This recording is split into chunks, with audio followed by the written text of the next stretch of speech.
हे ड्युटीवरून सकाळी सकाळी आल्याबरोबर आम्ही घराबाहेर पडलो. नको नको वाटत होतं, पण का गेलो ते पण पुढे तुम्हाला समजेल. तर बघा, थंडी प्रचंड आहे कोल्हापूरमध्ये. तर तुमच्या इकडे आहे की नाही मला सांगा. स्कार्फ वगैरे बांधला होता तरीसुद्धा कुडकुडत होतं. गाडीवर जरा जास्तच थंडी वाजते.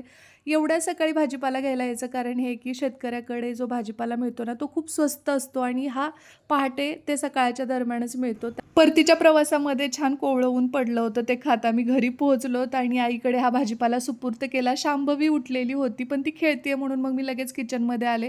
श्रीचा टिफिन बनवला आणि आमच्या सगळ्यांसाठीच नाश्तासुद्धा बनवून घेतला. येताना गवती चहा घेऊन आलेलो, तर आई म्हटली याचा चहा बनव आणि मस्त असा चहा बनवला. मग त्यानंतर आईला चहा दिला. श्री शाळेला जाण्यासाठी निघाला होता, त्याला बाय बाय केला आणि मग आम्ही नाश्ता करायला घेतला.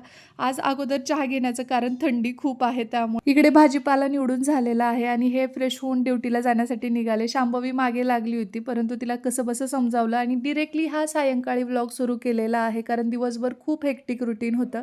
आणि शांभवीचे एक्सप्रेशन तुम्ही बघू शकता. इतकं काय काय नवीन शिकते ना ती, विचारायलाच नको. त्यानंतर असा छान छान डान्स करत आम्ही आजूच्या हाताने खाऊ खात होतो. तेवढ्यात आमचे बाबा यायची पण वेळ झाली. सो मग मी दिवे लावायला घेतले आणि सायंकाळचा दिवा लावला की आम्ही अशा पद्धतीने शुभम करोतीसाठी असं हात वगैरे जोडतो. कधी कधी पायासुद्धा पडतो, तर ते मूडवरती आहे.